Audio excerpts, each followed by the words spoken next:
Thank you for joining us for the episode 1 of the Opinionated Stance podcast. You're with your host here, Patrick Farrar, and I have my esteemed colleague, Steve Hombaker. You may have heard of him. He is the head CEO and product innovator at Vandalay Industries. He also is the chairman of the board of Kramerica Industries, and he is also lead foundation representative at the Susan G. Ross Foundation. Steve, thank you for joining me for this podcast today. Thank you for having me, and I would like to be your latex salesman. My latex salesman? Yours, absolutely. God, not anyone else's. I'm a one client man. This is great.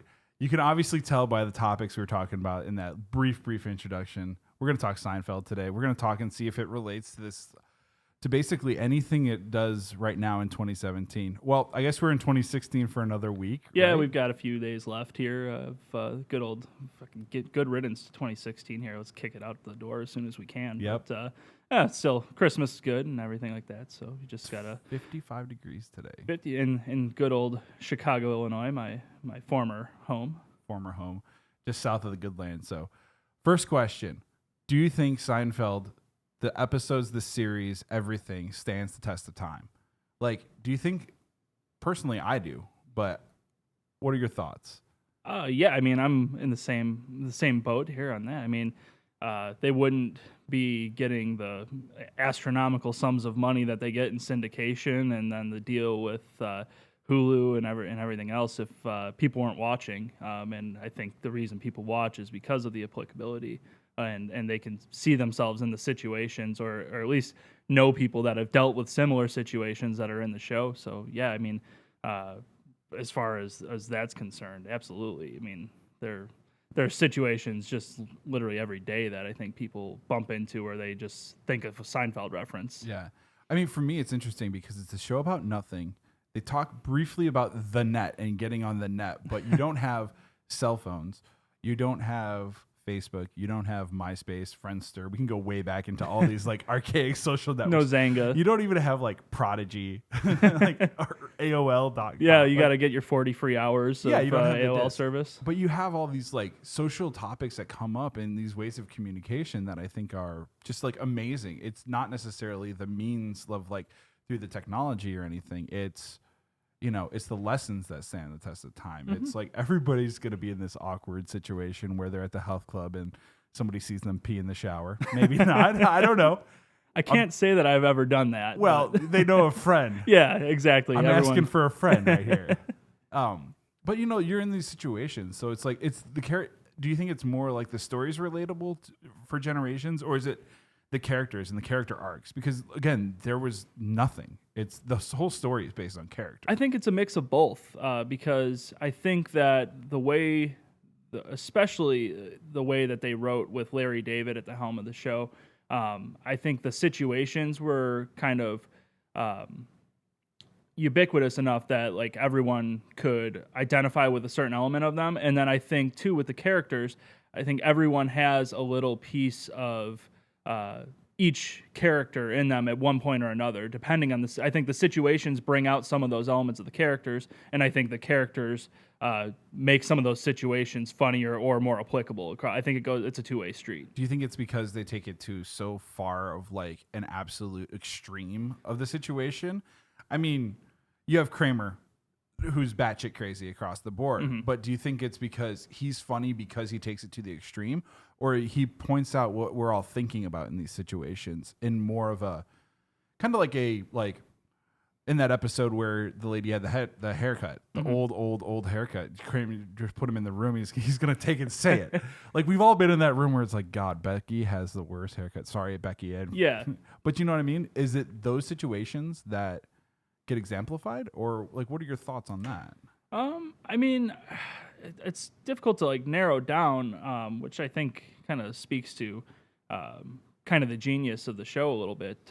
But I think that, I don't know precisely how to put it, but I mean, going back to my previous point, I just think it's they did such a good job of like picking these little elements and, yeah, like you said, kind of pushing them to the extreme where you can see yourself like taking those steps that they take as well. And I think personally identifying with little elements of it, not obviously not a lot of people are going to behave in the manner which Kramer does, or Jerry or anyone else, where they just like literally just take the smallest, most inane thing and literally have it dictate their entire path of action and thoughts for days or weeks on end.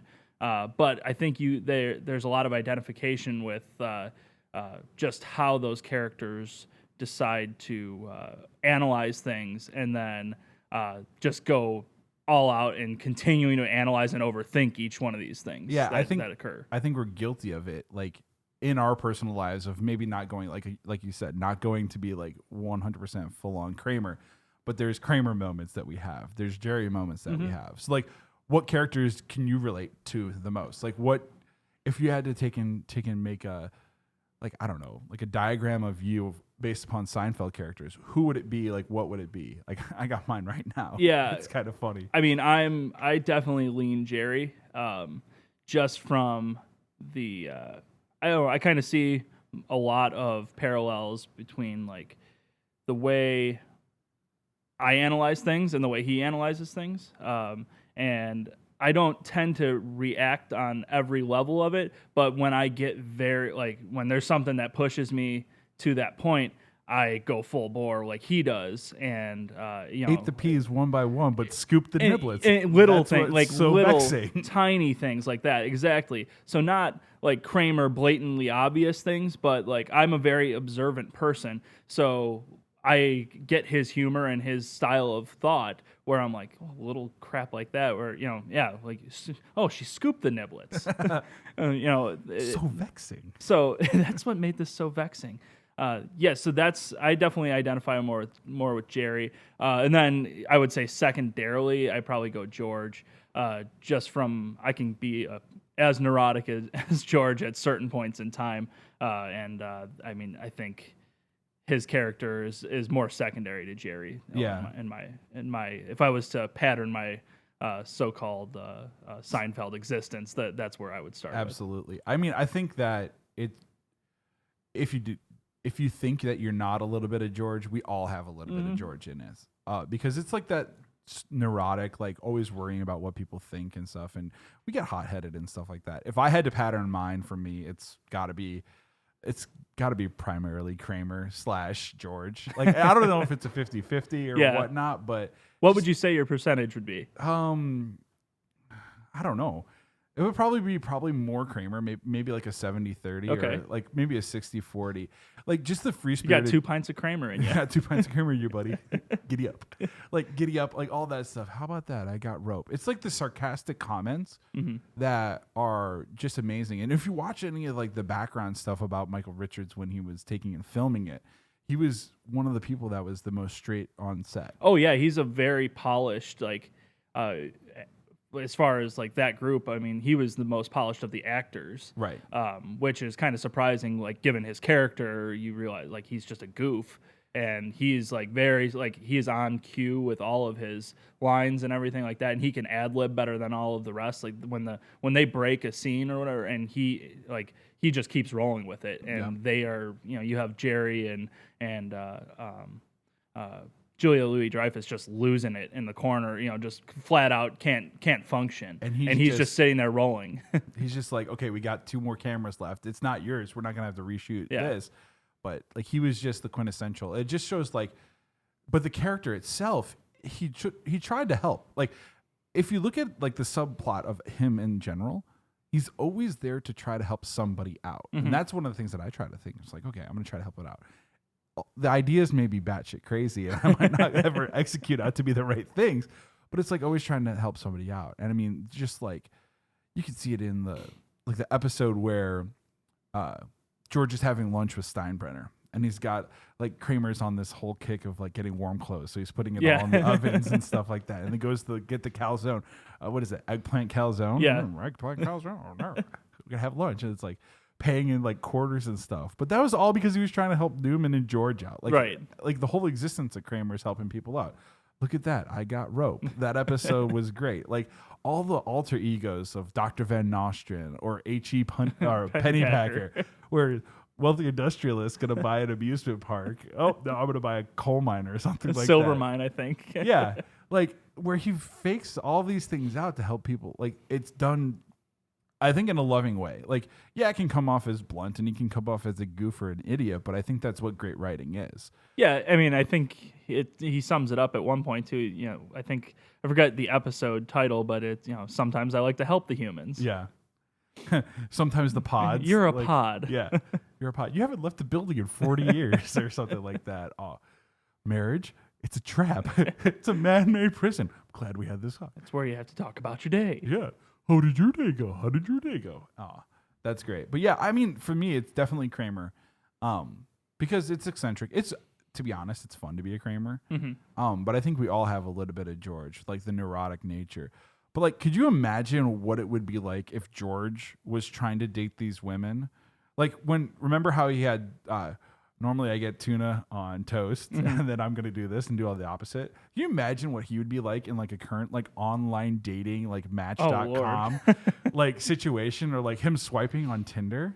Yeah, he would either go and, I mean, I think in the opposite episode where he would either have to pick what persona. I feel like he would have different personas on different platforms.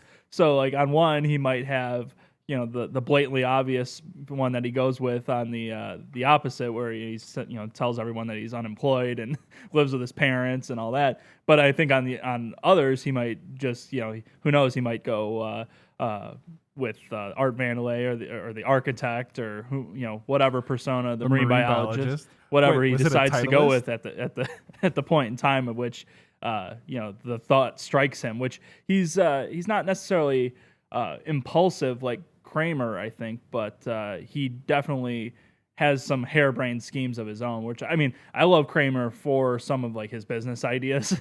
I mean, bladder system, and I can definitely oil spills. I can identify with some of that because I think of even just random crap that we talk about. I think I just think Kramer when we come up with a stupid business idea. But George has some of those like more social impulses where he thinks, oh, this is a great idea, let me run with this, and then he just kind of sees the results. And obviously sometimes he's successful, but more often than not it's a disaster. Yeah, I was watching a couple episodes, especially because it's the holiday season. I was watching the Festivus episode where he makes the donations for everybody in the Human Fund, and that's one of the great ones. God, I can't. A couple days ago, I was watching the one where where George tries to mix food and pleasure. Oh yeah, like where he's the pastrami sandwich. Pastrami sandwich in bed, and he's like, "Yeah, it's like 9.5 weeks, or maybe it was Ghost. I don't know." And he starts going to town on that. Like, I don't know. I think those things. It'll be interesting to see what that could be like in like the modern day dating world, because they all had problems. Oh yeah, like I don't know who would be the best on there. Probably Kramer. He'd probably be able to be like, yeah, whatever, like roll with any situation on a dating platform. I mean, Elaine would probably be the most successful, just given the fact that, I mean, it's not a sexist take or anything like that, but I mean, she was fairly successful and everything, and she's an attractive lady, like in New York. I'm sure. But George is a competition winner. He is a master of his domain. He does, and he'll fight dirty. He'll fight dirty. But yeah, no, I feel like Elaine would probably be the most successful of the group, just based on her attributes. I mean, and I love Elaine's character. Like, she jumps in and like can hang on her own with the guys. Like, and she has no problem just being the way she's very comfortable with who she is as a person. And I think that's why her character translated so well and had so much love on the shows. She was right there with them in terms of like some of the craziness, but she definitely could be the voice of reason at as an alternative to Jerry, whereas Jerry would have sort of sarcastic remarks about and trying to level things out, where Elaine would just see like the blatantly obvious one. Like it makes me think of like when George is wearing the toupee and he's you're bald. No, I was bald. I got dumped by a bald woman. And and she's the one grabs and tries to throw it out the window. And I definitely love that about her character in the show. Is like a very level-headed character. I mean, has the occasional impulsive moments, but by and large, she's a good balance to the rest of the characters. Yeah. Speaking of characters, like obviously this show was character based. We have our main four, then we go into like the extended characters. like the families, like, you know, George's father, mother, parents, like this is everything like that.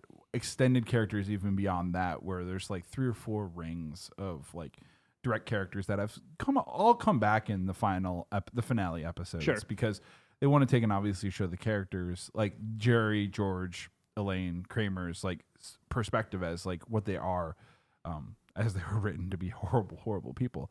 What is your favorite extended character? Like, you know, you could go with the easy one being like the soup Nazi, or you can go Babu or anything like that. I do love Babu. That's one of my favorite episodes, the Dream Cafe and George with the IQ test. I like Newman. Newman's one of my favorites, and I particularly love any episode where Kramer and Newman are scheming something. Yeah. I mean, more obscure. Kenny Banya is always funny. And Mendes. And the suit. I got this number for this girl named Uma. Like, Kramer, your fancy boy, hand cream, smudge the number. I want my suit back. And then let's see. Beyond that, I liked I'm trying to think of the season of when it's in. Yeah, I don't remember right off the top of my head of the character. It's James Spader's character. Is that the bagel shop? No, that's the Alcoholics Anonymous. Yes, I love James Windbreaker. Spader. Yeah. So I love that character. I mean, that's real minor, but still, it was a favorite of mine. It's minor, but that's an interesting episode. That's a distinct pull, because it's one where George goes into Anger's Anonymous, and then Elaine goes into another Anonymous. Like, they all go into these, like, they're living their normal lives, not thinking they have problems or anything like this. James Spader's character comes in. He's going through Alcoholics Anonymous, goes through all the steps, skips George, and then comes through. And then through that, you see this new arc of, like, they're all going to, like, these help groups and stuff like that. It's great. And then I thought of another one, not a big character by any means, but I love that Patton Oswalt was the TV store, not TV store, the video store. Carrot Top was one of them. Oh too. yeah. Like a young Carrot Top. It's just interesting how many of the other comedians and stuff were there. Like, for me, I've got to say the parents were probably some of my favorite characters. Like Frank Costanza. Let's just Serenity Now. Hoochie Mama, whatever you want to do. Frank Costanza is the greatest character. I think he was written well. Early George's dad was someone else. Right. I believe it was the same guy who was Clark's father in National Lampoon's Christmas Vacation. Yes. But it just didn't seem like, in some of the Hulu and some of the DVD stuff, I think they're showing him as doing, like, the one with the parking garage where the handicap spot. Yes. That's the one where I just, like, I know the night and day difference when you see Jerry Stiller as Frank Costanza. It is just by the funniest stuff in the world. He's such an amazing force.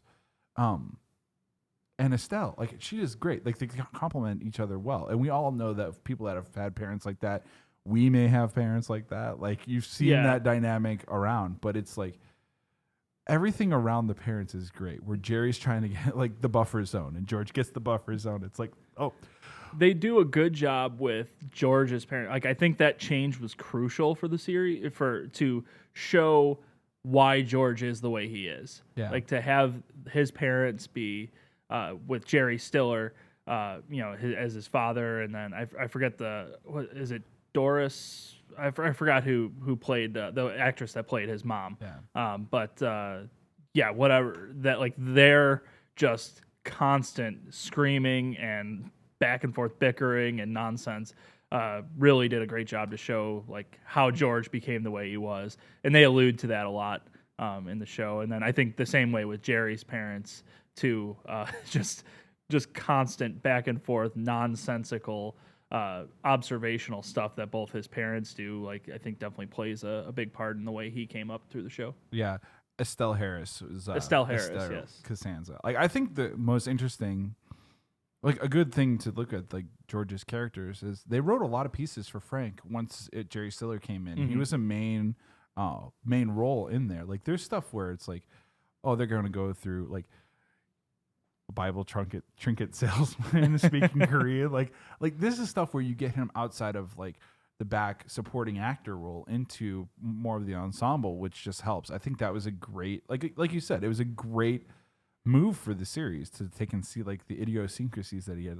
Like, who collects TV guides, really? Yeah. Like Al Roker TV guides. And the I think the acting, like the choice of the actor too, like they needed somebody that could play Frank the way that they needed to, because like the way they had it set up, you need a diva, and he's a great actor. and they had like the episode of the parking garage where they do the wheelchair thing. Like George's dad, Frank's getting honored for all of his service work, and then you think about like how Jerry Stiller portrayed Frank Costanza. It's like that he would never volunteer for anybody, like unless it had some sort of personal gain for him.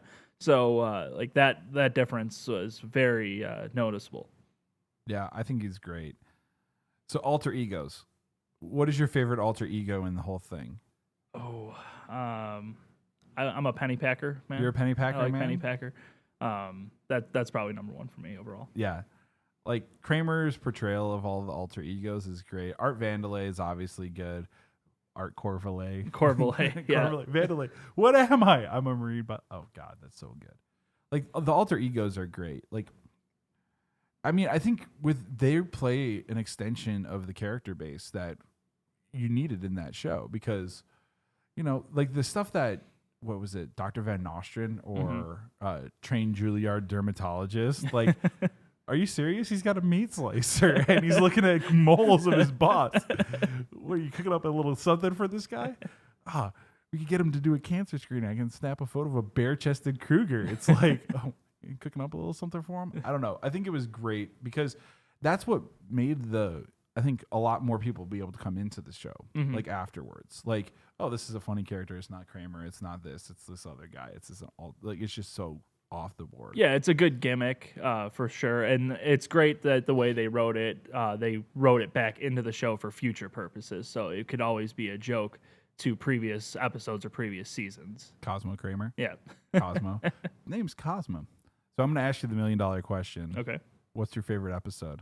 Oh boy. And you can list out a bunch of them, because I did a fair amount of thinking on this when we talked about it.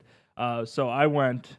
I like the Cadillac part 1 and 2. Okay. Yeah, that would be top of my. Is that my where list. Jerry buys the Cadillac? Yeah, the Cadillac down to Florida. Morty has to resign from the board because they think that he's channeling funds to buy this Cadillac. He gets impeached. Yeah, he does the whole Nixon thing at the end of the episode with the peace signs and everything. Fingers. I absolutely love that episodes because it's 2 parts. And then the number, so a close second would be the Summer of George. Summer of George is great. What are you gonna do?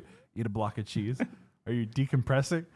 Yeah, It's decompressing. I mean, there's a lot of like parallels in that in my life where it's like, oh, I have this free time, man. What am I gonna do with it? And I end up, I had it just it just happened this Friday. Like I had the day off. I went out on Thursday to a Christmas party. Friday, woke up, was like, all right, I don't have anything to do. I got the whole day to myself. Let's make something of it. And then I wound up going to get lunch with a buddy, and then just sat around the rest of the night and didn't watch TV. It was like, but it was very relaxing, but I didn't accomplish any of the things where it's like, oh yeah, seize the day. You got this free time and not, no obligations. And I didn't make anything of it. It's the same way George is. And plus I want a refrigerator in my recliner. At some point in my life, I'm going to make that happen. That's awesome. Like, I don't know. I could go back. Like, for me, the show obviously is very episodic. It goes between a lot more polished stuff afterwards. Like, I could have taken and put probably 2 different episodes in here. One being a close second would obviously be the Chinese food restaurant. Mm-hmm. Just because what that did for TV, not just like the content of the episode. The episode itself is hilarious. Like, oh, I'll give you $20 to go over and blow your face into people's soup. Like, that is absolutely great. But it's like they're sitting there, they're hungry. All 30 minutes or all runtime is in that episode, is in the restaurant. Mm-hmm. The network hated it. Like, after doing a bunch of research on that, like, after the fact, I'm like, wow, this is pretty revolutionary, because this showed that they could do whatever they wanted and they would stick to their guns for creative integrity. Mm-hmm. It was a great episode, but I have to honestly think like going back to like what I relate to a lot is being a Kramer. And I honestly think that the Millennium episode was probably the best. That's a great That's episode. my favorite one, just because there's several different ways. Like you have Elaine's character in there who's just trying to get customer service. And so she goes and buys these Hirachi shoes and stuff.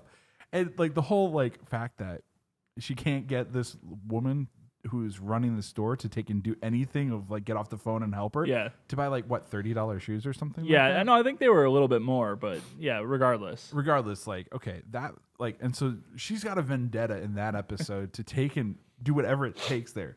So she tries to undercut by going to the other store and then brings in the famous H.E. Pennypacker, Kramer, who's going to decide to buy a roller coaster, eating chips. Ooh, Machu Picchu. Thank you very much. Are these free? Are these free? I need to see some unmentionables. Someone thinks some of those clothes are women's. Oh, not a problem. Like you have that part of the episode, which is great. But then you also have Kramer as the main focus as that episode for planning the New Year's party. And these are my everyday balloons. These are my everyday balloons. He gets like 250 chairs, puts it in Jerry's thing. But if you look at how they took and worked the set of that particular episode, they did everything around the auxiliary storyline. They never sat on the couches. They always sat on the folding chairs. They always talked and focused on other things outside of the main aspects of Jerry's apartment. And then the fact that like at the end of the day, there's this whole gripe about Newman who can't get Elaine to go to the party. And then at the end, Jerry points out that it's the wrong day. Oh God, I love that. Like, that reaction is one of my favorite moments in the show. Is Newman freaking out about that after Jerry sticks it to him. He's got to jump on the invoice, but I got this and this and this. I got a bunch of ice. What type of ice? Cubed. That's good stuff. I'm like, yeah. I mean, that for me is like, it's one of the greatest episodes. I think it's funny because it takes and goes back and forth. Like you can tell that Elaine is only in that episode as like that subplot. Mm-hmm. George really isn't much in there to my knowledge, except for just like adding filler. But that is definitely a Kramer episode, which is absolutely great. Like, I don't know. So if you would think about this, like, do you think new generations of kids could relate to Seinfeld? Like, if they hadn't seen it, like, we're obviously on the cusp because we grew up in a generation that the technology shifted. We didn't have the internet. We had books. We had all these other things. I'm not trying to say, back in the day when we had this. But we weren't a connected society. We didn't have everything. Do you think kids that didn't grow up and understand that you took and had a work phone number and a house phone number and you left a message would like not texting or anything? Do you think they'll understand some of the pieces of the show? Or do you think it's just like it's a timepiece that if you were in that era, you understand it and then you can see it, those lessons applicable to modern day society? Or do you think it's going to be... I mean, I think parts of it are dated, but only to a degree. I think they're much more overshadowed based on like most everything is situational. So, maybe an episode where you leave a message and you got to go change the tape on a answering machine. That's one thing. That's obviously a little dated. But I think the majority of the other situations go across changes in technology and changes in social behavior and everything like that. So, I think kids is loose. I mean, I got into the show when I was really young. I was the firstborn in my family, so I was the first son. So I got to watch a lot of the shows that my parents did, and they watched Seinfeld. So I mean, there were things that I found legitimately funny when I was like 9 years old, that I had no idea what they actually meant. Like the contest episode.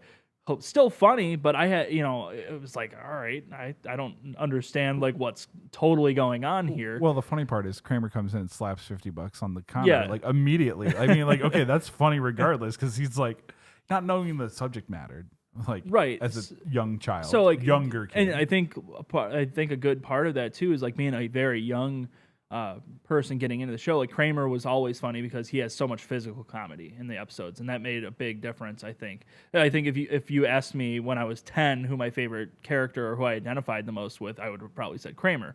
But as you get older, you start to understand these social situations better, and then that's where you start to develop like connections with the other characters a little bit more deeply. I mean, kids, I don't know if like I think, I mean, I have a brother who's 10 years younger than me, and I feel like, I mean, I'm 29, so he's 19, but I feel like if I was to go back 10 years and he was only 9, like I don't think he would identify necessarily. Right. And that, I mean, there's still a lot of changes that have taken place since that point.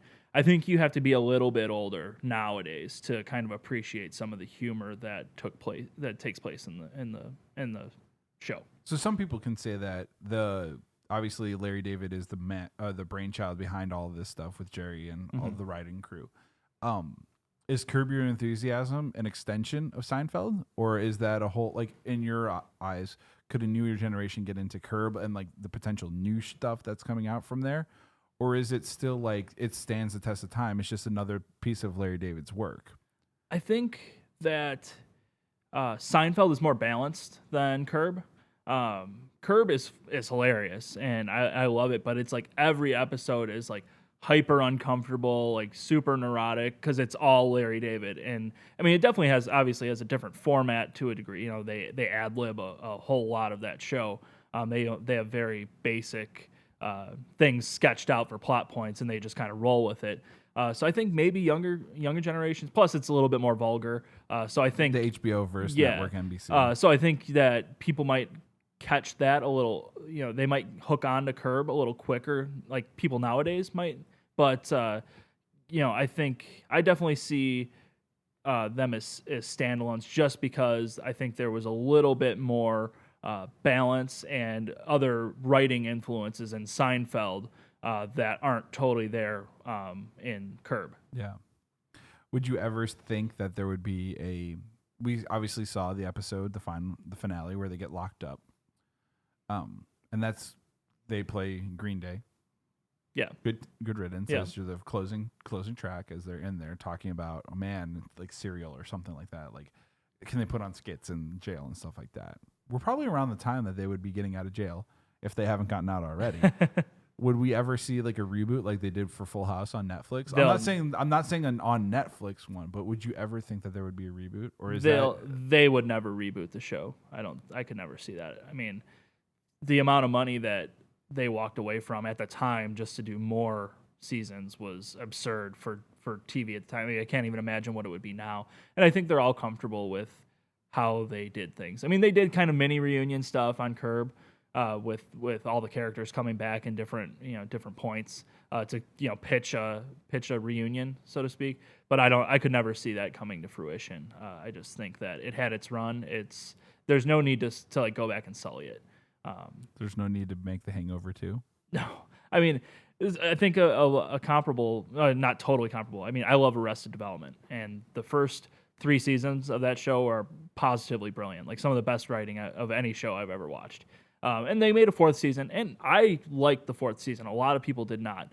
But you could tell the difference just because they were trying to cater to everybody's schedule, so they had to film things like out of sequence. All of the episodes are focusing on one character at a time. I mean, the other people come in and out, but like it's all, the plot points are all about what each character was doing between the end of the original run and what where they are at present. Yeah. And I don't think it's nowhere near as good as the first 3. And like I would hate to see them go and like try and make another season or 2 out of it and just have it be less than stellar. I mean, they were so successful. I mean, I think that's a mark of a great show is like they lost Larry David. He left, I think, after 7, was it?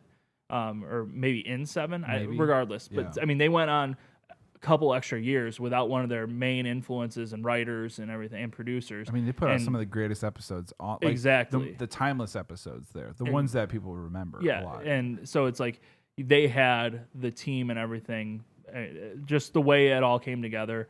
Like you don't want to mess with that. But Larry leaving doesn't mean that the episodes are bad. Like you have exactly. You set a framework up, and you just go with that.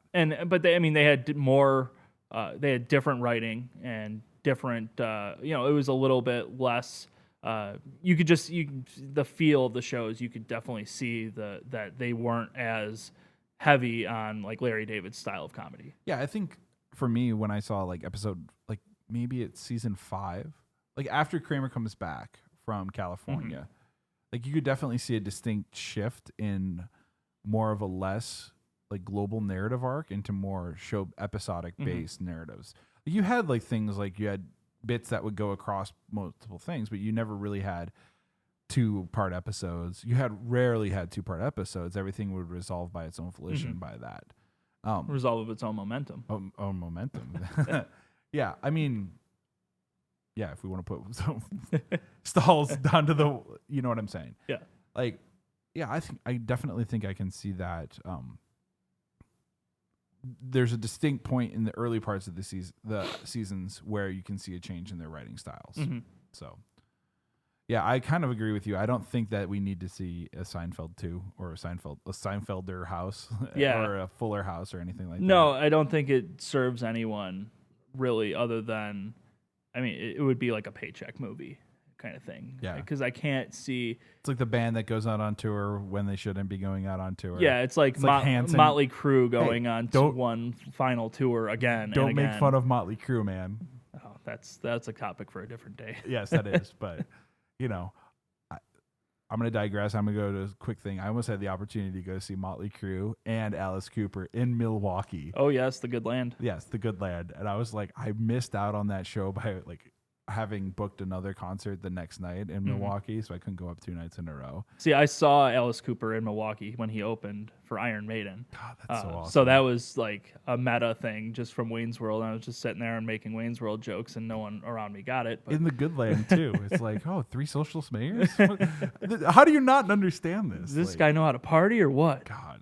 So, like, music is a huge thing for you, obviously, right? Oh, yeah. Like, you grew up on music. Like, you obviously play music, you play guitar and all this other stuff, as do I. We're talking Alice Cooper, Wayne's World, and all this stuff. Like, what are some of the biggest like musical influences that you've had in your life? Like, yeah, I mean, band wise, there's a ton.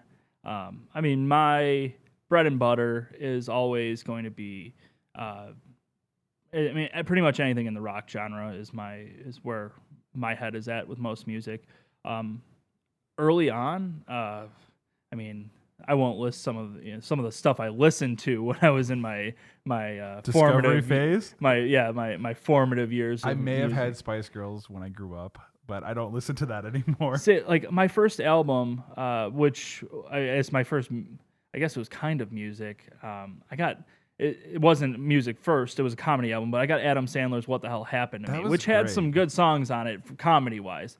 But my first, trying to think, my first actual music album, which, God, the only one I can remember getting, because I mean, I had a lot of tapes. The first tape I ever got was Queen, I believe, live at Wembley. First tape I got, Criss Cross is gonna make you jump. I got a Sony Walkman from my grandma for Christmas. My brother got one too, and I spent like half a day trying to put my pants on backwards and zip them, like without doing it unsuccessfully.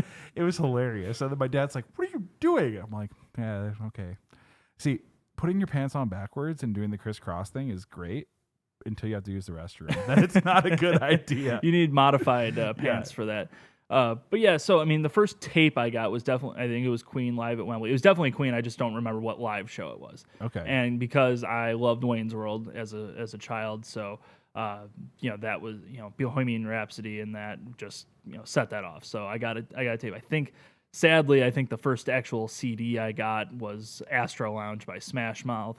Why is that sadly? Well, it's sad from a musical standpoint, knowing where I am now with the way that I consume music. It's like, God damn it, why did that have to be it? But I mean, I also think, and I have 2 friends who claim they never owned it, which I think is just preposterous, because I'm pretty sure that was like when you have to register for the draft. You usually get a razor in the mail because the whatever company knows that you've hit that age.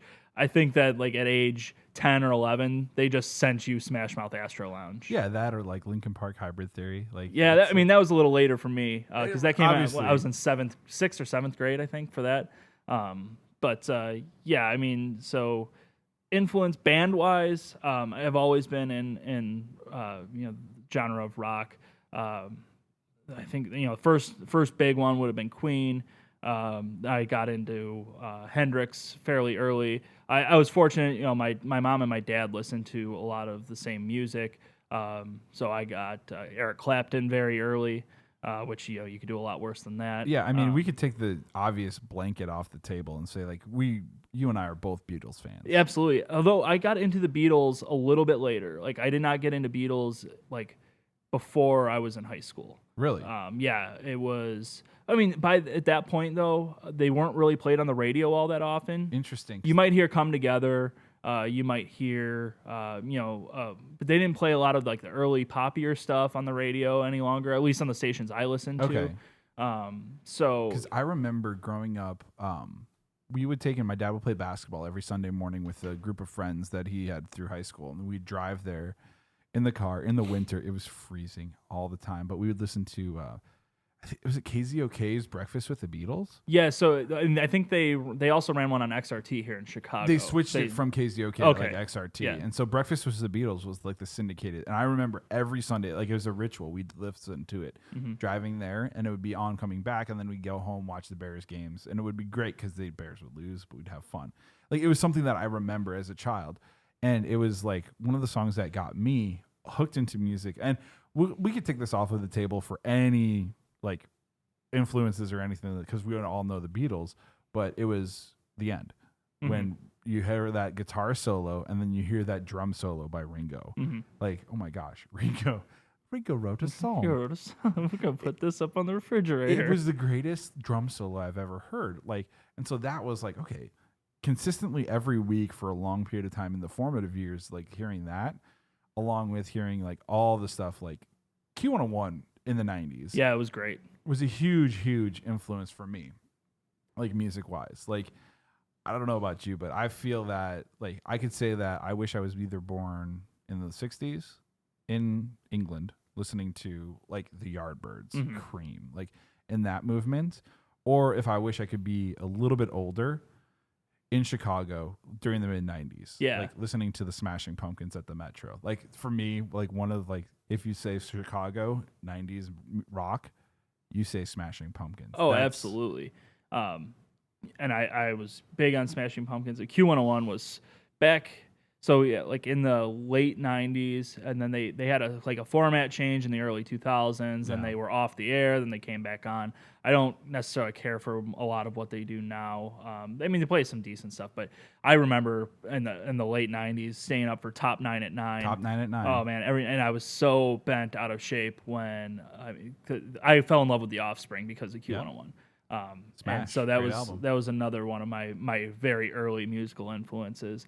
And so Why Don't You Get a Job and the whole Americana album. But I think it was when Pretty Fly for a White Guy finally fell off the top. It had a crazy run. 97 or something like that. Something like that, and it had a crazy run at the of weeks and weeks as number one on Top 9 at 9, and then I forgot what unseated it, but I know Limp Bizkit got their due with the recently deceased George Michael and their cover of Faith. They did a fair amount of Top 9 at 9 coverage. So. Well, yeah, Limp Bizkit got a huge push from TRL, like the MTV, like that was a big thing from them, and you had to be radio format, adult contemporary music, rock. I have to play this. It's not like it's a bad thing. It's just like, George Michael and Limp Bizkit, interesting. Like for me, like the big thing was like when the Smashing Pumpkins were on. Then they started playing a lot of Melancholy. Melancholy and Infinite Sadness is one of the best albums ever. It's literally on my top list here. Okay. We'll go over top lists in a little bit, but like that album, I listened to Zero while putting together a 3D puzzle of the U.S. Capitol building in my house in Arlington Heights. It was great. Like those 3D puzzles. Oh yeah. Yeah, my dad got me like the hard one. Okay. I was like, this will keep him busy for a little bit. And I couldn't put the dome together. So I got about like 3/4 of the way done with it, and like it started not going there. So I took like a Godzilla thing I had, and started just just taking the Capitol building off there. But I would listen to Zero, on repeat just while playing it. It was just like the pulsing. It was just an amazing thing. And it's like they played Pearl Jam. Like I got exposed to Pearl Jam. I got exposed to more Red Hot Chili Peppers. Played a little bit of the punk, but the Offspring, like. That first album was amazing. Yeah, I mean, I was pretty much into the Offspring for a pretty long time. I mean, a lot of people think that, they get a lot of flack in like punk circles for kind of being, I guess, sellouts or just having lame songs, but I mean, personally, I think that they're like a lot. Anything from like '95 to like 2005 of The Offspring was, I mean, it was excellent. I mean, you I'm had not this, gonna. I don't care about their punk credo or anything like that. I mean, they wrote some goofy songs. They have some, pretty heavy songs. They've got songs that are right in the middle.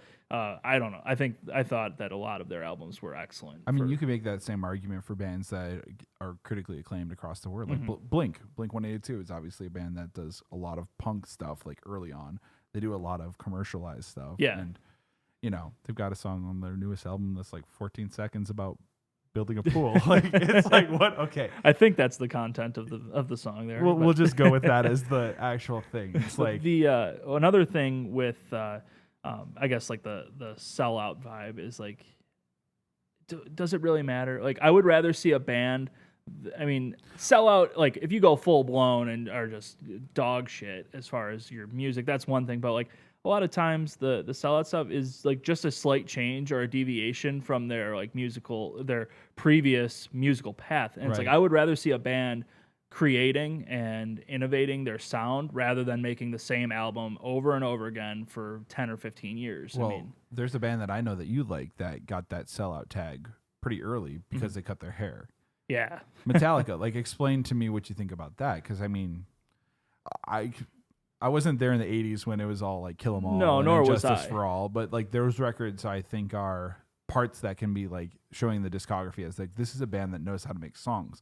Their songs are more orchestral in terms of, like, their pieces, their movements. They're 7-minute long songs. Each Metallica song starts with 1:20 of straight like introduction. You know that you're gonna get a time to go get a beer in a Metallica intro, which is like that wasn't the case with Kill 'Em All. I mean, there's some of that, but it was definitely like Kill 'Em All was very like the thrash and punk movements were very closely aligned as far as music. So they were. You would just get in and get out kind of thing. And they had some longer songs in comparison to like a punk song. A lot of popular punk songs are, 2.5 to 3.5 minutes. And, they were a little bit longer than that.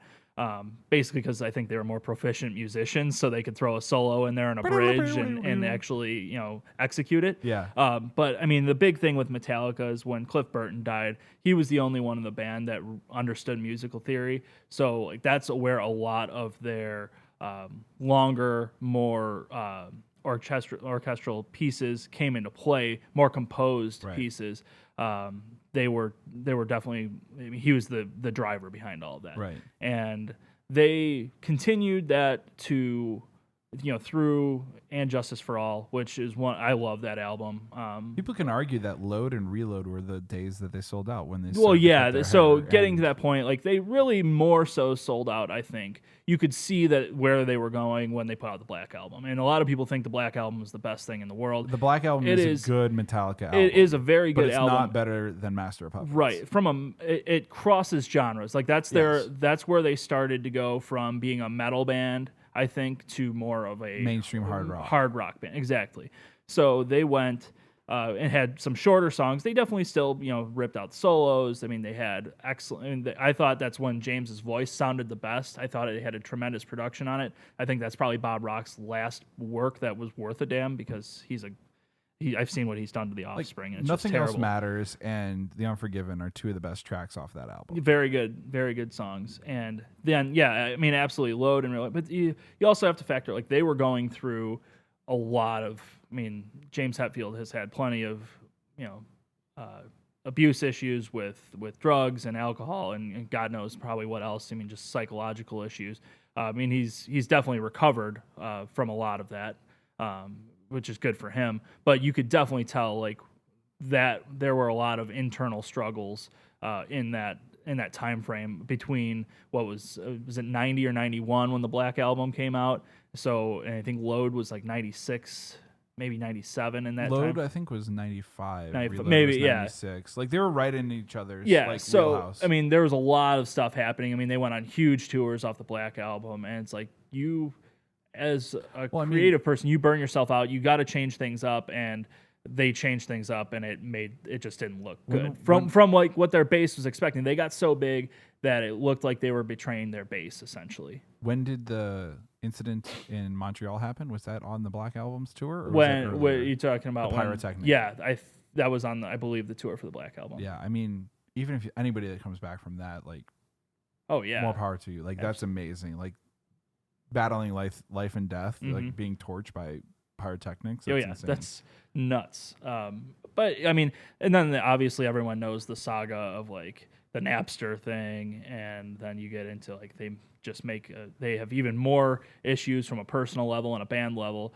They go and make Saint Anger, which is just a dreadful piece of music. It's the worst music production I've ever heard in my life. And I know that they were trying to do that, but it's just terrible. And you could see they were at a very fine point where like that band could have been over at that point. And like I'm so thankful that they didn't go out. Like a lot of people, don't like their stuff post 1987 or whatever. And that's your prerogative. But like I genuinely appreciate the fact that they went there.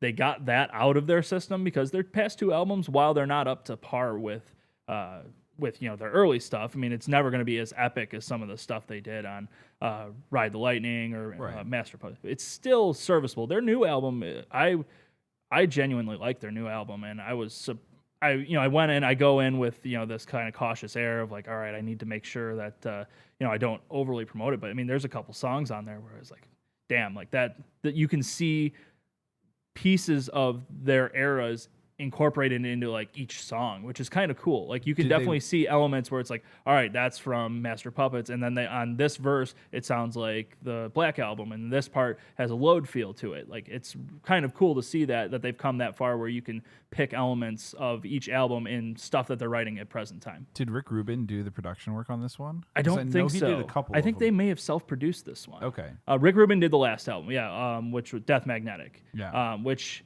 he did a better job on it than they had with Saint Anger. But some of the guitar tone on Death Magnetic didn't do a lot for me. But they started getting back into their songwriting got better from the where it was. I mean, they got back into longer songs, not trying to force stuff, right. and things like that. So I mean, Metallica. A lot of people will still to this day they'll be like, oh, I'm not listening to that. They've sold out, blah blah blah. But it's like they're musicians. Like you have to evolve, or you're going to. You can't just be that band that makes the same album every time because you just burn yourself out. You won't be a band anymore. Yeah, support the arts, support your musicians, buy their records. I'm not saying that you can't be critical of it. By all means, if you think it sucks and you don't like it, don't listen to it. Right. But that's the beautiful thing about art is that everyone's got a different take on it. But to sit there and say I want them to make Master of Puppets every 3 years for the next 20 or 30 years is just like, come on, don't you want to hear something different? Don't you want to hear them try and push the limits of what they do and what they know? Because otherwise, all right, cool. Like I can just listen to the same album all the time. Yeah. I think one of the bands that's trying to do that for me that you can see is been historically is the Red Hot Chili Peppers. Mm-hmm. Like they, again, I'm not trying to push all Rick Rubin's records or on here or anything like that, but they're a band that evolves and evolves and evolves. Yeah. Like you had Stadium Arcadium, which evolved from, what came before that? Was it just straight Californication? Californication is obviously one of my favorite albums of all time. Yeah. It doesn't break the top 5 because it doesn't break the top 5 of what influenced me to play music. Right. I was already definitely down the path to do that, but Californication, Scar Tissue, Across the Universe, just some of the tracks that were absolutely on that track were amazing. John Frusciante I think he was clean at that time. I think he had just gotten back because obviously he was out of the band for a while, and I think that was part of when they convinced him to come back, and he was clean and everything. Right. I love his guitar playing. I love his songwriting. That's a part of the reason why I'm not big on their newer stuff that they've done. He's not in the band anymore. Yeah, I mean, it's just not. It's different. It certainly is, and I like elements of it. I just think it's not as strong as it used to be. So their latest single, I forgot what the title of it was. It wasn't bad. It had a nice funky bass line. Right, which is traditional Peppers. I mean, the guitar work different, but it was still appreciable. I thought it was a decent song. I didn't think the album with Rain Dance Maggie on it was very good. I listened to that whole thing, and I was just like, I mean, you could tell that they were in a transition period. But Sure. again, I'd rather see them try and do something different than, all right, let's try and find a guy who's cookie cutter, who sounds just like John Frusciante, and let's try and do those songs more. Yeah, just trying to play the albums for like a long tour to get the paycheck and stuff. Like they're still trying to push the creative envelope by writing stuff. Yeah, I mean, they've always been a band that's changed some element, on any given album. They have just stuff that you hear before, and it's like they have a good balance. Album. They have a constant state of pushing their limits, I think, musically, which is nice. Yeah, I remember talking to one of my old coworkers. He said that he was in Michigan, in Ann Arbor, and this was the lineup that he saw. This was probably, I think, 91, maybe even earlier than that. He saw Pearl Jam. Actually, let me go with this. He saw he saw Smashing Pumpkins in a club in Ann Arbor. Smashing Pumpkins opened up for Red Hot Chili Peppers, and this other band that was just releasing their album called 10 this next week, touring under Mookie Blaylock, but was Pearl Jam. Yeah. So in a club for like 200 people, he saw Pearl Jam, Smashing Pumpkins, and Red Hot Chili Peppers on the same bill. I mean, those are three, like for me, those are three of the greatest bands. Well, yeah, you're talking about three bands. I mean, Smashing Pumpkins probably wouldn't do it anymore, but you could go to Wrigley Field and see Red Hot Chili Peppers and Pearl Jam. Yeah. Right now, like they would, if they sell out their own nights. Yeah, multiple nights, absolutely. I mean, I would still love to see. I mean, I'm still upset that we didn't see Smashing Pumpkins when we were in Vegas a couple years ago, but yeah, what are you gonna do? Got to babysit sometimes. Sometimes like that. Like, so I know that you came a lot of rock and stuff like that. My background's like in terms of like musical styles from me was heavily derived from like blues and blues guitarists. Like definitely had a very strong like British, like this. A lot of the stuff my dad had on CDs that he recorded to tapes, and we took on road trips and stuff.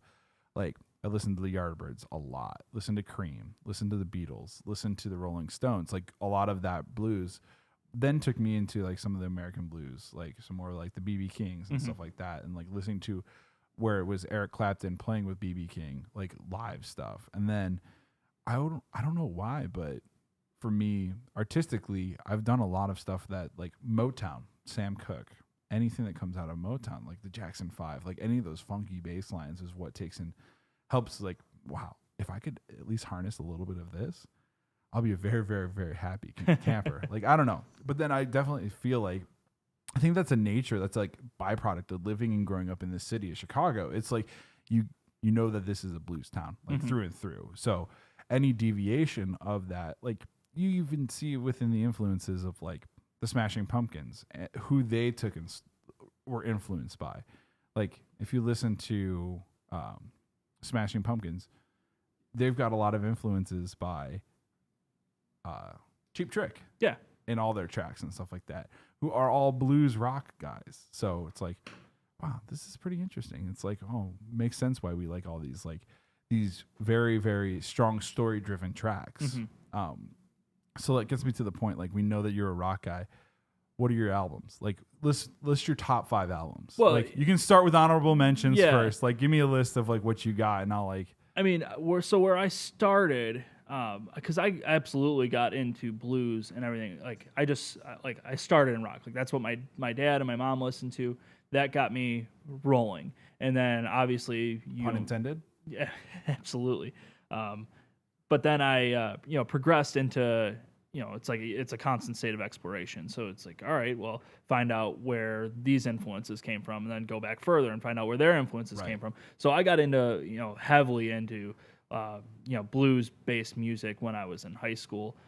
As I started to pick up, I got my first guitar when I think that was for my 8th grade graduation. Not powder blue, but blue BC Rich Warlock. Ooh, wow. Oh, yeah. It was a BC Rich Warlock. Snazzy guitar. That is amazing. My dad got it off of one of his buddies who bought it for his kid he never touched the thing. So. If it was pink, it would be almost better. Than I don't think blue. they ever made pink. It was hard enough to find blue, to be honest, because almost all their guitars are black. Yeah, because it's a BC Rich. Warlock. But yeah, oh yeah. So I mean, I had that, but yeah. So I mean, I got more into blue. Like I was huge into Clapton and Cream when I was in high school, and obviously that led into other stuff. But yeah, overall, top 5 albums of influence, not top 5 albums of mine for all time, but just that got me into wanting to play music, wanting to pick up a guitar, wanting to have a band, that teenage feeling of, all right, it's time to, bust something out. Get your Rick Springfield on. Yeah.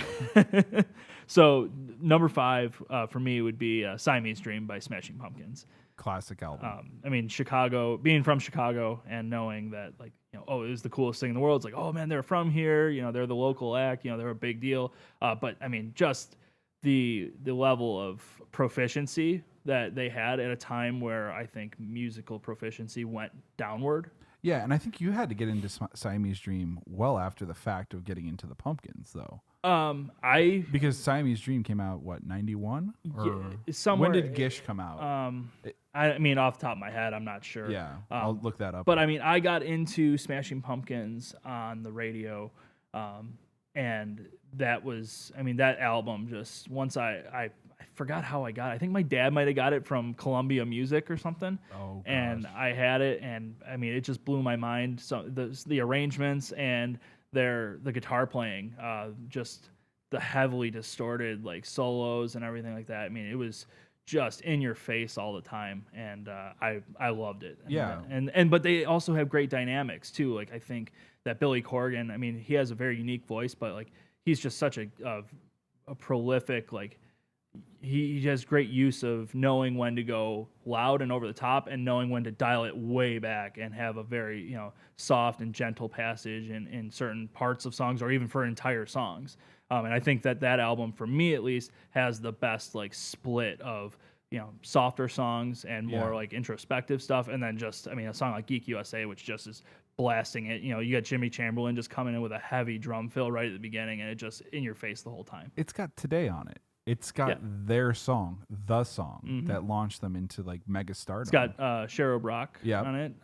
What else does it Which have? is what was ripped off of what I can't remember which Cheap Trick track, but it was the chorus is the ooh la la part is all ripped off of them. I mean, that was 93, so like that's early. That's before I got into them. Yeah, I mean, I didn't get into them in 1993. I was 6, but I mean, I had probably probably I'd say about age 11 or so. Was when I got, and I mean, that album stayed in my CD case, and it was it was in my my Walkman for almost probably 6-7 months between my junior and senior year of high school. Like, it was just on repeat all the time. I mean, it was a great album. Like, Billy Corgan, I think, spoke to a lot of people, like the angry kid. Like, there's no reason we were really angry, but it was just like, oh, this is cool. It's melodic. I think that's what it gave us, like when we first got our first guitars, it gave us something to take and try to learn to play. That was very difficult, but it was attainable. Like, because like, if you learn the story, like through years after the fact, I've learned through like Billy Corgan's like stories and documentaries around that. It's like everybody's self-taught, like all these things. Like, a lot of people don't go music theory side. And so, like, to hear like and see these tracks are being written by people who are just like us that just picked up a guitar one day and decided, hey, I'm gonna do it. I think that was exciting for me, like, especially with that time. And Q101 did a great job. I mean, XRT did a great job too. Like, the Chicago radio knew that this was like, we're gonna help this band take and break from here, and they were worldwide sensations. So my buddy Frank, his uncle plays in a band here in Chicago. I don't know to what degree of success they've had. I mean, they're just a local band, but they're all older dudes. So they're playing the standard rock songs and everything like that. They got on a show before the Pumpkins got big and they could not stand Corgan, like, and the rest of the people in the band. Like, he's like, they can't even tune their instruments, blah, blah, like, just that, like, very much, like, serious, like, old school mentality of, I mean, because like those guys were, guys who it's like, all right, you go take your guitar lessons and you go and that was the way you learn.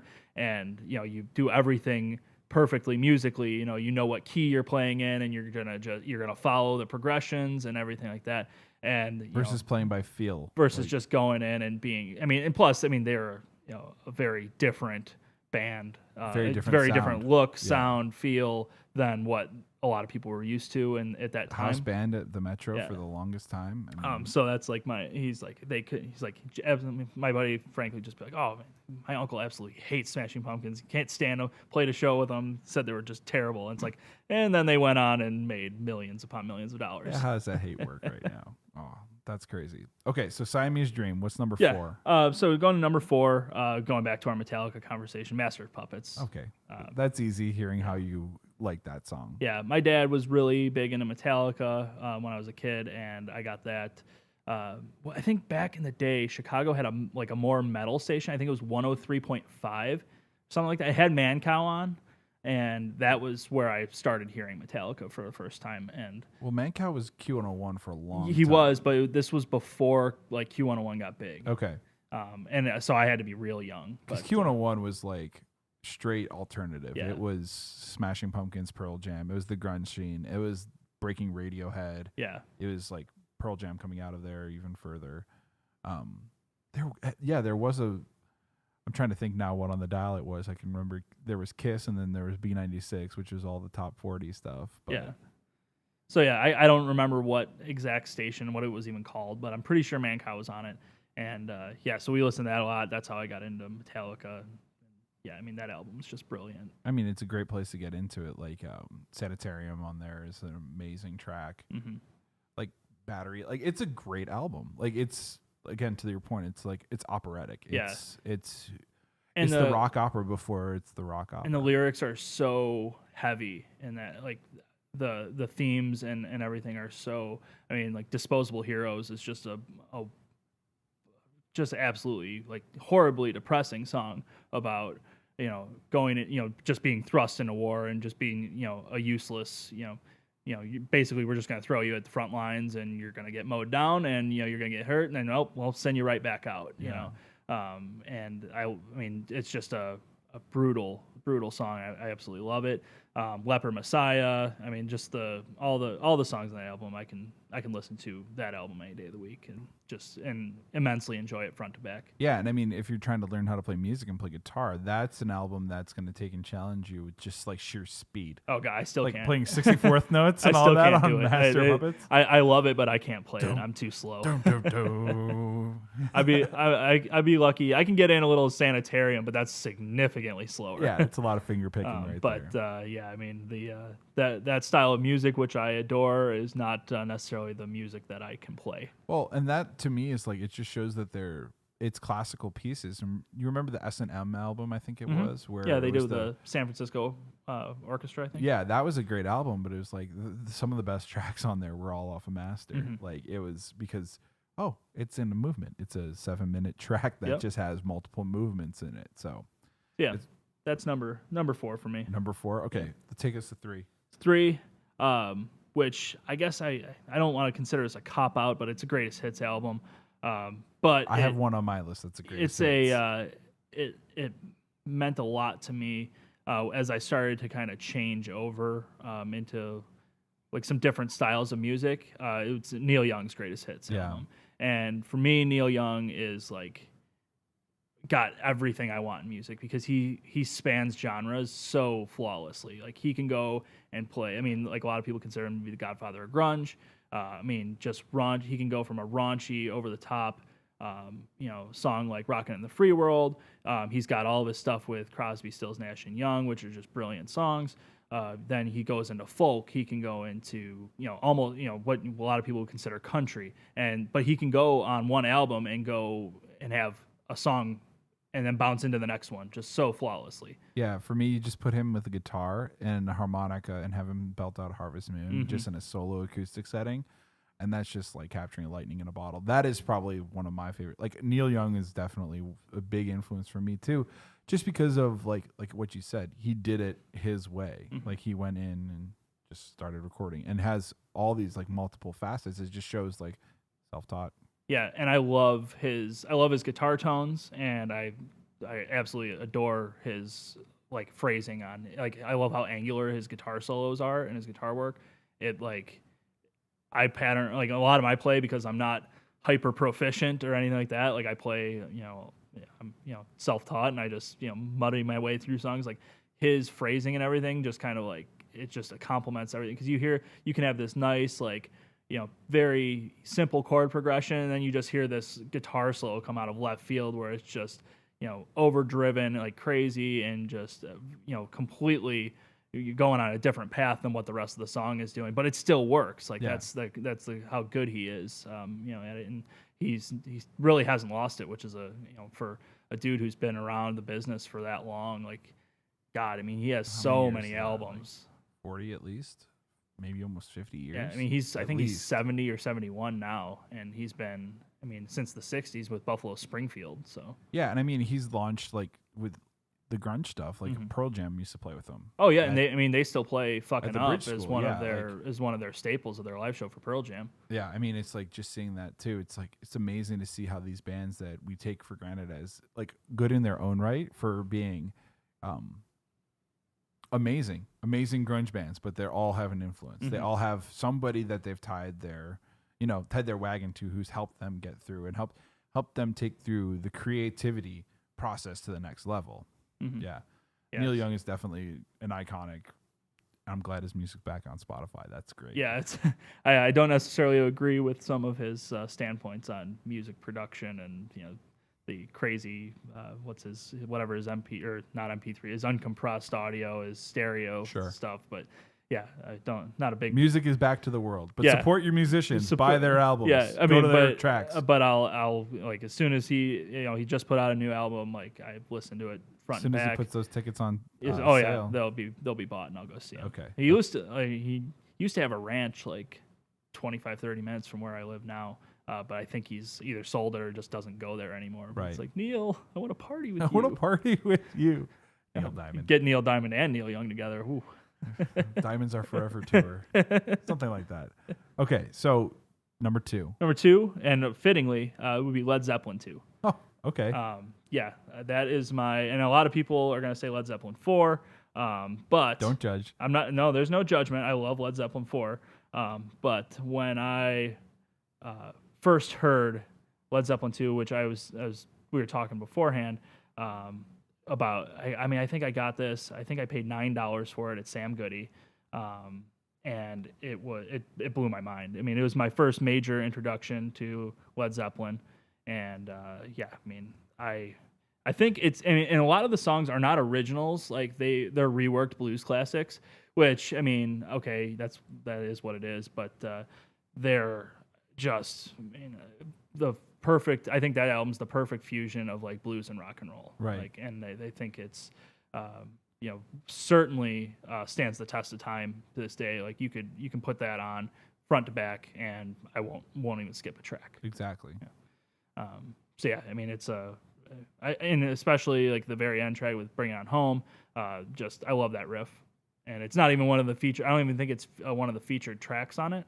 But yeah, it's just got a early blues like intro, just a little shuffle, and then it busts into this huge Jimmy Page lick, and I love it. Led Zeppelin is a great band just because they were the ones who modernized blues rock. Mm-hmm.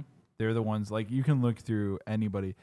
Yeah, again, you can go through the Beatles, the Who, Rolling Stones, a lot of these different things that go through rock. But Led Zeppelin was like, I think one of the first people that I could truly say was like, okay, they're taking these standards, they're taking and doing it there. Rolling Stones did that a lot too. But Led Zeppelin didn't do it with critical acclaim. They just did it. They just toured incessantly, and they were just amazing musicians, all four of them. Like, were just amazing at their craft. Like, Robert Plant's vocals, I mean, they're just absolutely amazing. Like, I definitely have a Led Zeppelin album on my top 10. Oh yeah, I mean, I think top 5. Be remiss to overlap them. Yeah, I'd say the only song I don't like on this album, and it's their like, I hear it on the radio every now and again. Thank You. I can't get into that. It's like a poppy ballad song, and I mean, it's got decent elements to it, but it's like I just don't like it. Which track? It's the 4th track on the album. It's right after the Lemon song. Okay. And it's just just a goofy like ballad, and I don't think it's very good. But and then it busts into Heartbreaker right after that. Right. So and then Heartbreaker goes into Livin' Lovin' Maid, and then it goes into Ramble On, and then it goes into Moby Dick, and then you get Bring It On Home to finish it out. Yeah. So it's kind of like a B-side of Abbey Road. Yeah, you get a long, you just get track after track after track that just not necessarily runs into each other as like it's like Abbey Road was designed to obviously be you play the B-side, you just chill. But like you get track that you don't want to ever turn off and go to. That's sweet. And then I mean you get before you get to Bring It On Home, you get and I think on the album version the drum solo for Moby Dick's only like 8 minutes long, but then you see the live version he's playing for 25-30 minutes. Gosh. John Bonham. Great. Okay, so we're at the top. Do you want to give your honorable mentions first, or do you want to take in so honorable mentions, I went with 2112 by Rush. That's a first time I heard Overture and then Temples of Syrinx and everything like that. I nerded out, and my dad was a huge Rush fan growing up, so I got that, and it took me a long time to like understand. It's like, okay, this is only 3 people. Like, what the hell is going on in this? It sounds like 4 at least. 5. And so I mean that whole, and people recognize that song. But then you go to like after that whole piece on the front side of the album, you get the B-side, and the B-side's still really good. Yeah. Like Passage to Bangkok is great, and so like that whole. But yeah, I mean, obviously that album is known for the 2112 epic. For the kids who don't know what a B-side is is the other side when you flip the record over and you get the bonus tracks. I think that Passage to Bangkok is on the B-side. And if I'm wrong, I'm wrong. But regardless, it's it's fact check. In 2112, I mean, you pick up that album to listen to that. I mean, that's what you're digging in for. Okay. And then the other honorable mention would be Paranoid by Black Sabbath. Okay. Yeah. I loved Ozzy when I was. Sharon. I mean, that was when the Osbournes were huge. Yeah. Like, and you had everything kind of front and center with his musical career. So yeah, I mean that album is. I actually like the bass lines more than I like most of the guitar lines on that. I mean, I think Geezer Butler just is a monster on the bass. So. So that's the honorable mentions, and then we'll go into number 1. Okay, number 1. Drum roll, please. But that'd be a huge Nirvana fan, so it's Nevermind. Okay, that's a good track. That's a good album. You can't. Which one do you take? All of them? Yeah, I mean, I was a gargantuan Nirvana nerd in middle school and high school. I had every album. Bunch of bootlegs, the DVD, I actually had the VHS of Live Tonight sold out, sure, because they hadn't put it on DVD yet. I had the box set, that was a huge. I think I was a junior in high school when they put the box set out with like a bunch of previously unreleased stuff and all like B-sides and random recordings, and I got that for Christmas one year, and I think I listened to it for that afternoon all day and just went through the whole thing. But yeah, Nevermind is the crux of it. I mean, is it safe to say that there's no one favorite track on Nevermind, or is it just kind of like they all have their own right that you can't justify putting them together as one as being the best track? So when I would say getting into it, like, if I was to reverse 15 years and go back to it, I would say probably In Bloom and Smells Like Teen Spirit would have been like my number ones. But actually, like going forth now, my 2 favorite songs on that are Breed and Territorial Pissings. Okay. And Breed is just a masterpiece, I think, lyrically, and I love Dave Grohl's drumming on it. And then Territorial Pissings is just like very throwback to like their punk roots. Yeah. And the guitar tone in it is so raunchy because they just plugged straight into the board, and then you have Kurt Cobain losing his voice at the end of it, and it's just Chris Novoselic just I forgot the song, like, come on people now, smile on your brother, right at the beginning of it, and I forgot. I don't know why the name of that band is escaping me, but regardless, it's God. But it's Woodstock. I can't remember right now. Like, we're bad music. Yeah, whatever. It doesn't matter. It's hilarious. Yeah. And I mean, that album is far and away the most influential. I can still play almost all of it, I think, on guitar. Nice. And I'll listen to it front to back. Actually, my girlfriend hadn't heard it. This was maybe a year and a half ago. She'd never listened to it through to through. And I was like, oh, well, we're doing this now because it's happening. You've got to know why I do all the things that I do on the guitar, and it sounds annoying at times and things like that. But this is like that was a quintessential album because it spoke like it wasn't perfect and it was meant to not be perfect. I mean, they went way further away when they went to In Utero. I mean, they tried to make an album that wasn't going to get airplay, but they were such good songwriters. I mean, Kurt Cobain was such a great songwriter, and I mean, that album they actually had more influence from the rest of the band on some of the songs. Like Dave Grohl wrote a couple of the riffs and things, but I mean, they were talented, so it was going to get play no matter what, and they were so big. But yeah, I mean, that album is one of my favorites of all time. Yeah, I'm looking at my tracks and my albums right here, and you said Dave Grohl, and I don't even have any Foo Fighters on here. I don't either, and there's another band that I didn't get into Foo Fighters until I was in high school. Yeah, but Foo Fighters is my favorite band of all time right now. Yeah. Like, just what they've done, like as a career now, it's like they've been amazing. Oh yeah, I mean we saw Foo Fighters at Wrigley Field, and that was the best concert I've ever been to. Yeah. It was an amazing concert. Sorry if you didn't get tickets for that. Sucks to be you. That's crazy. Yeah, I think I have, my top five and some honorable mentions here. They're interesting. For my fifth album, it definitely goes back to being a huge, like, the British rock and roll style of things. Like, for me, I was a huge Eric Clapton fan, and I had listened to Cream. Like, so the way that I got into Eric Clapton was my dad had Yardbirds CDs, and he would had that Yardbird CD, burned it or ripped it, put it on a tape for road trips. We also had Cream, Disraeli Gears. Mm-hmm. Oh yeah, and that was on a tape, and we'd listen to this like driving down to Tennessee or other places, and they'd be on repeat and just like Eric Clapton. So I'd hear all these Eric Clapton tunes as a kid, like really young age, like all these different like the hard rock stuff. And it wasn't, I'd heard Layla, Derek and the Dominoes, I'd heard Blind Faith. There was a bunch of different things that we've listened to, but it wasn't until I heard the Unplugged album that I really knew that I wanted to play music in terms of that. Because for me, I probably first heard it when I was 10. Like a lot of the musical discovery, I was like right around the 10 years old. With that album, I heard that you could take these really, really, really rock tunes and make them simpler. By stripping down a lot of the album, like a lot of the other guitars and other things, and have these very, very powerful acoustic songs. Layla Acoustic was one of the things. Tears in Heaven on there, growing up, was a huge track for me just to listen to for different things, different purposes. But every track on there was amazing in there. And it didn't come out until later on another album, but Change the World by Eric Clapton, another acoustic stuff. So I think I hold a lot more of the weight in terms of his body of work from his acoustic stuff than I do from also his like awesome blues guitar stuff. Like the 24 Nights stuff where he was at Royal Albert Hall. Like Old Love on that track is amazing. On that album is absolutely amazing. So like Unplugged, Eric Clapton has got to be like the fifth on my list. Okay, that's very respectable. Yeah. I mean, my mom loved Eric Clapton when I can remember, I forgot what album it was, but she had it on tape.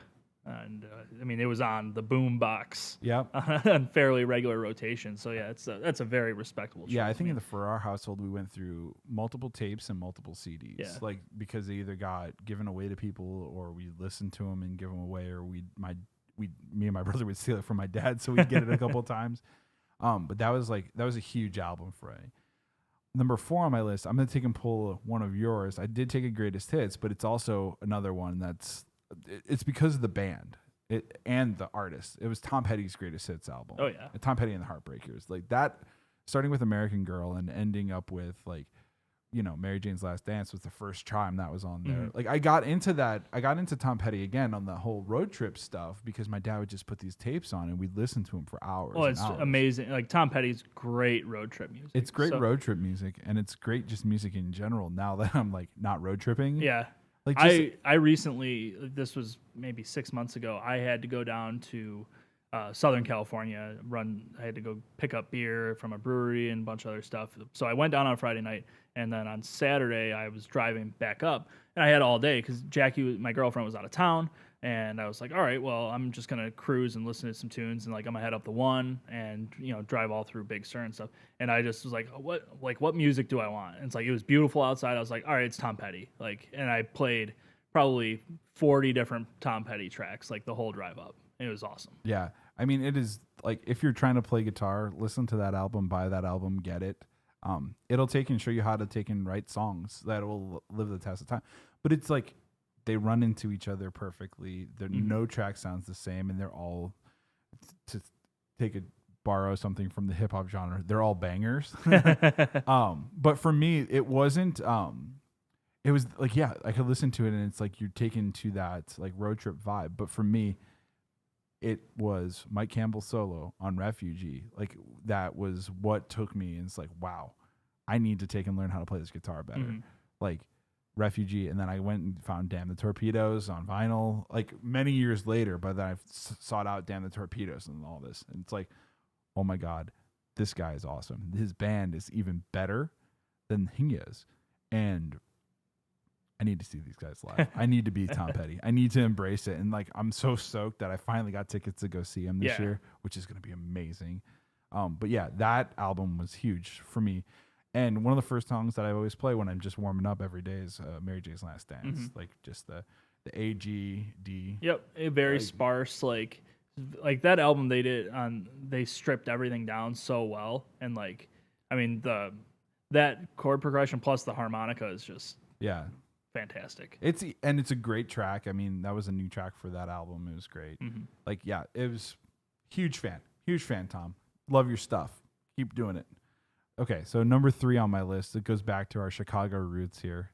You know, you said it was Siamese Dream. I have to say it was Melancholy. Obviously, as I alluded to before, when I was building my 3D puzzle of the Capitol building, Infinite Sadness was on repeat. It wasn't just because it was a double disc. Like, it was, you had these like orchestral songs mixed in with really, really hard rock grungy songs. Like, you had 1979 on the B side, or on the second disc, you had Bullet Over Butterfly Wings on the first. Like, you had these like very, very hard tracks with these new sounds that I never knew of. And to be honest, they were being played on Q101. Oh yeah, amazing! Like every single day, 5 minutes. Oh, we're gonna play another one. We're gonna play another one. So that kind of helped there. But it's like that was the album that got me into it, and into Chicago music and into like local rock, which. It didn't take me to a lot. It took me a few more years after that to start to get into Gish and Siamese Dream. It wasn't until the Rotten Oh Pumpkins? yeah, like their what that came out. Did that include like what was one of their last albums? Was it? It wasn't Machina, I don't think it was that one. Yeah. I think it was the one.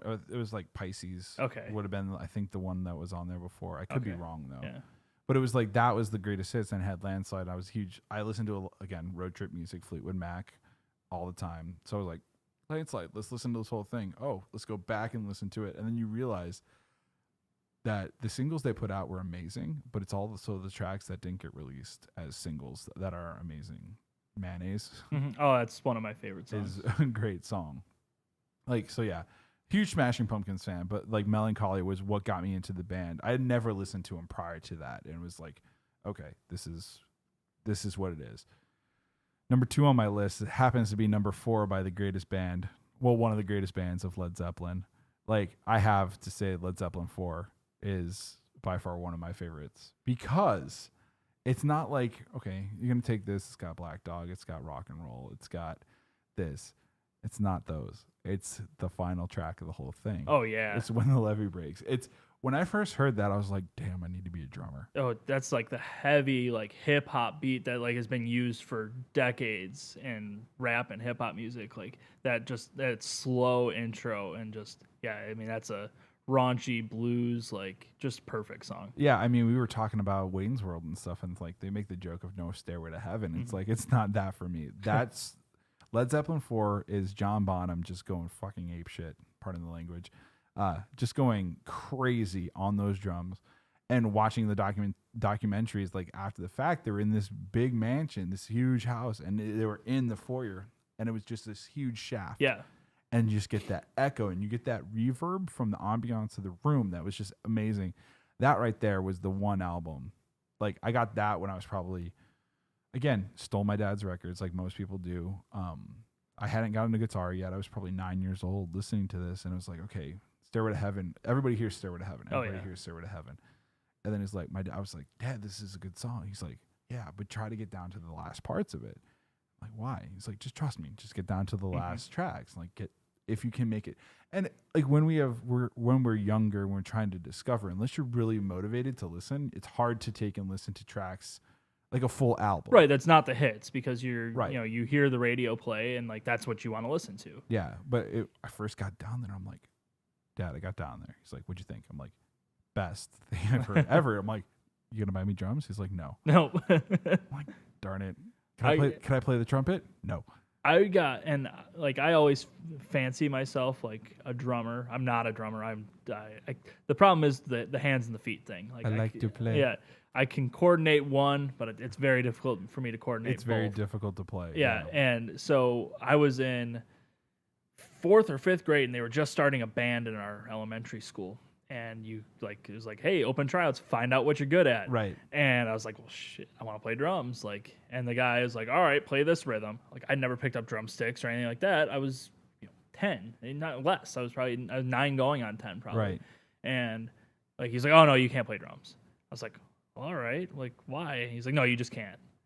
And like, never got to pursue it beyond that. It's like, because you would be too good. Yeah, right. And you would have been Buddy Rich. Like he wouldn't let me play anything else either. So either I really just sucked at everything, or he was just a jackass. I don't know which. I'm not a heavily proficient musician. I muddy my way through things just as much as any piece that I can play flawlessly, I can easily just screw up just as badly. Right. But that's always bent me out. So like we play Rock Band or Guitar Hero with the drums. I'm on the drums. I am doing this. This is great. Yeah, drums. Like I don't know. John Bonham, I wish he would have been able to be around longer to put more albums out. Led Zeppelin's doing a lot with Jason and doing a bunch of stuff, like trying to take and make like the remaining members to take and do stuff. But it would have been nice to see that, like the original lineup at one point in time tour. Yeah. Like if you were lucky enough to see that. My dad had tickets to see them in Chicago.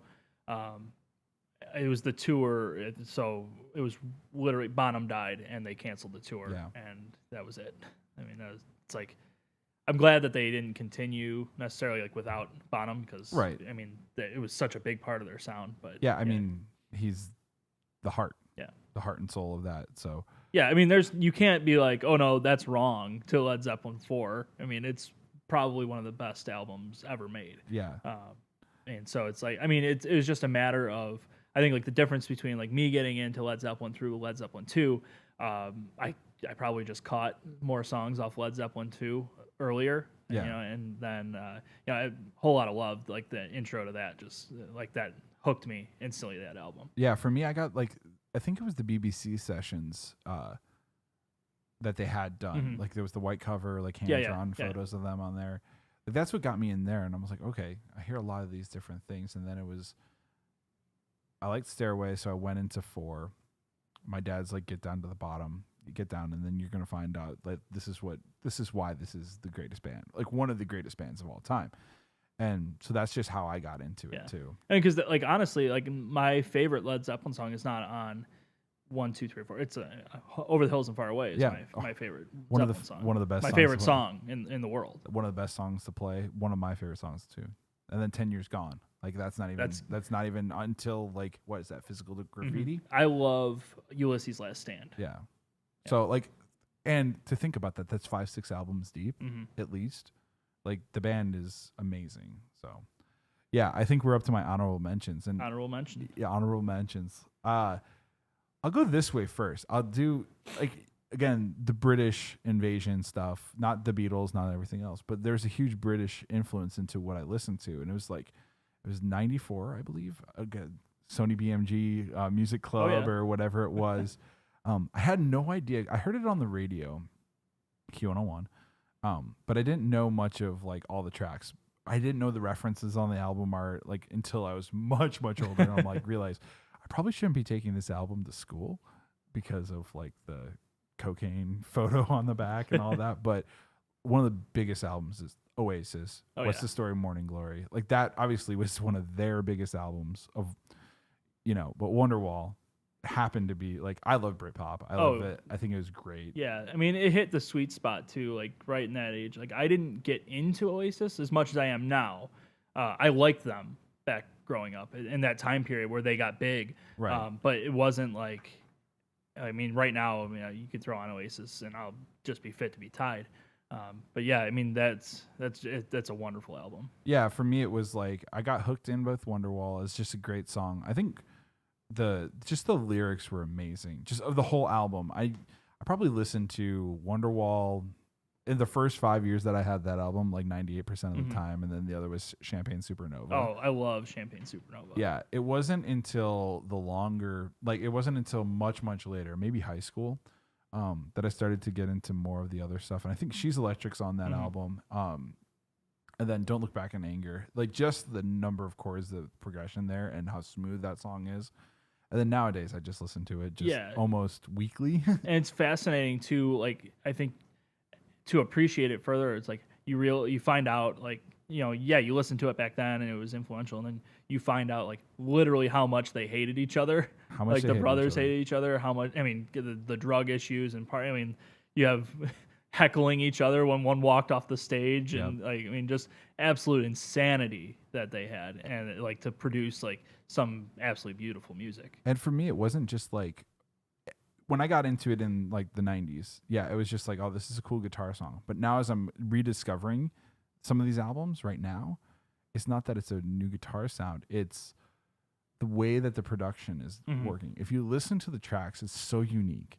Like, each track sounds individual. Like, the tracking inside, the guitars, the drums, everything inside the production side of things is intriguing to me as I try to produce music. Sure. Like, it's giving me like, oh, this is how you do this. This is how you take and overdub this or this and do these certain techniques on there. It's just amazing. Like, so I find myself as that being like a reinforcement right now. And like the other honorable mention that I have is one of the best albums. It's great because it was the first album that I had that was gold. It was 1994. It was the first album I owned. It was Dookie. Green Day. Like, everybody had that. But like, it was, you listen to Basket Case and you wanted to be angsty in your Airwalks and your Vans and try to do that. But like, that's what everybody got into. But then you start to listen to When I Come Around and all the other tracks, and you realize, okay, as you get older and older, this is punk, and it's, it's not as punky as Green Day had been prior to it. Right. And it's never going to be Sex Pistols punky, but it's still. Right. It's still going to be more commercialized, but then you start to put it on one and listen through the end of the album, and it's like, wow, these guys are pretty smart at what they're doing. And I think that was probably, I listened to Nimrod a little bit, and what was the one that had Brain Stew on it? Oh, it was like Red or something. Yeah, I don't remember. Well, Godzilla soundtrack. And then you had the Godzilla soundtrack with it.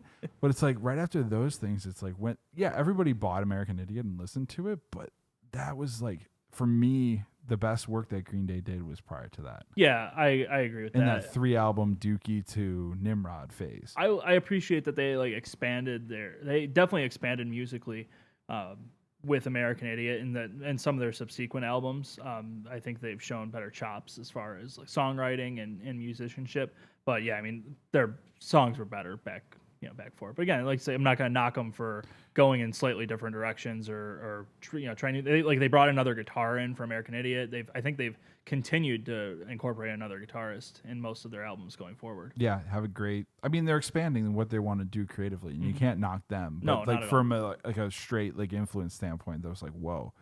I remember we were playing Green Day 7th grade talent show. When I Come Around was the song we were trying to learn to play.